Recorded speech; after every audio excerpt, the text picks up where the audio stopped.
시청자 여러분 안녕하십니까. 계속해서 대구에서 전해드리겠습니다. 요즘 학교에 가보면 칠판이 사라진 스마트 수업을 하는가 하면 미래 산업으로 주목받는 첨단 기술을 접목한 교육이 많이 늘어났습니다. 인프라와 함께 전문 교사도 늘어나 이 소프트웨어 교육이 더욱 강화되고 있습니다. 보도에 도성진 기자입니다. 초등학생들이 장애물 통과하기와 레이싱 등 드론을 직접 조종합니다. 군사용뿐 아니라 미래 산업으로 주목받는 드론이 정규 교과 과정에 포함돼 이론과 실습을 병행하고 있습니다. 비행을 하는 원리와 그 양력과 추진력 등 과학적으로 드론을 알 수 있어서 정말 좋고 또 드론이 매우 친근하게 느껴지는 것 같아요. 칠판이 사라진 교실에서는 태블릿 PC만으로 수업을 합니다. 최근 잇단 지진에 대비하기 위해 모둠별로 지진 사례를 찾아 비교 분석합니다. 두 번째 일본 구슈현 구마모토 2016년 4월 14일 규모 7.3정도가 나타났습니다. 컴퓨터 수업에는 교환 교수로 한국에 온 해외 교수가 직접 소프트웨어 교육을 합니다. 예전에 컴퓨터 수업은 그냥 PPT를 만드는 거나 소프트웨어를 이용하는 방법에 대해서만 배웠는데 이번 소프트웨어 교육은 직접 게임을 만들면서 교육받을 수 있어서 재밌어요. 올해 대구가 소프트웨어 교육 선도 교육청으로 지정된 가운데 이론과 체험을 함께하는 소프트웨어 교육이 대폭 늘어나고 있습니다. 앞으로 사회생활을 하면서 필요한 부분에 아이들이 쓸 수 있고 또 알고리즘을 내재화해서 컴퓨팅 사고력이라든지 문제 해결력에 아이들이 보다 잘 배울 수 있도록 공부에서 많이 노력을 하고 있습니다. 소프트웨어가 새로운 지식 산업으로 주목받으면서 소프트웨어 교육도 더욱 체계화되고 있습니다. MBC 뉴스 도성진입니다.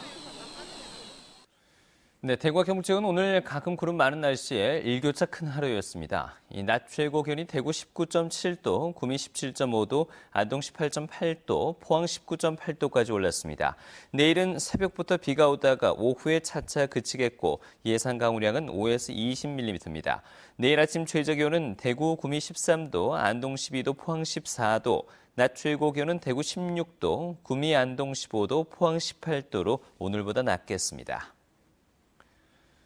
인권유린과 원생 사망 사건 은폐 의혹 등이 불거진 대구 시립희망원에 대해서 검찰이 오늘 압수수색을 했습니다.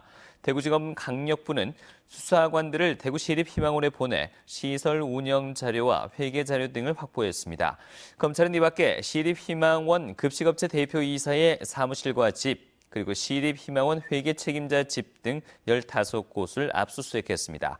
검찰은 시설 관계자 등을 단계적으로 소환해 사망 사건 은폐와 폭행, 금품과 노동력 착취, 식자재 납품 비리 등 각종 의혹에 대해서 조사할 계획입니다. 민주주의를 사수하고자 하는 경북대학교 교수 88명은 오늘 시국선언을 발표하고 박근혜 대통령은 집권 이후 무능력과 부정부패로 국민의 삶을 피폐하게 만들고 민주주의를 짓밟았다고 지적했습니다. 또한 국립대 총장 임용 과정의 권력 남용으로 대학의 자율성을 훼손하고 국가기밀을 유출한 최순실 게이트는 민주적 통치 체계의 기본을 무너뜨렸다며 국가와 민족을 위한 마지막 봉사의 길로 하야할 것을 촉구했습니다. 지난달 해산한 성주 사드배치 철회 투쟁위원회는 그동안 모은 성금 가운데 남은 2억 7,600여만 원을 다음 달 1일부터 한 달 동안 기부자에게 돌려주기로 했습니다. 전 투쟁위는 성금 4억 5천만 원을 모아서 1억 7,400여만 원을 지출했는데 반환 뒤 성금이 남으면 성주군 교육발전기금으로 기탁할 예정입니다. 한편 사드 배치를 반대하던 성주군의회 의원들이 미국으로 관광성 연수를 떠나 논란이 일고 있습니다. 성주군의회는 오늘부터 다음 달 3일까지 군의원 8명 가운데 7명과 공무원 2명이 함께 미국 서부 지역으로 해외 연수를 떠난다고 밝혔습니다. 1인당 경비는 250만 원으로 모두 1,750만 원의 경비가 예산으로 지원되고 연수 일정은 샌프란시스코와 로스앤젤레스 일대를 돌아보는 것으로 짜여졌습니다. 이에 대해 사드 배치 때문에 성주군이 몇 달째 시끄러운 상황에서 사드 배치 반대 성명서까지 냈던 의원들이 미국으로 관광성 연수를 떠나는 게 적절하냐는 논란이 일고 있습니다. 대구에서 타이페이 간 직항 노선이 지난 5월 개설된 이후 대만 관광객이 많이 늘었습니다. 올해 8월 말 기준 대구를 찾은 대만 관광객은 8만 2,500여 명으로 지난해 같은 기간과 비교해서 74.3%나 증가했습니다.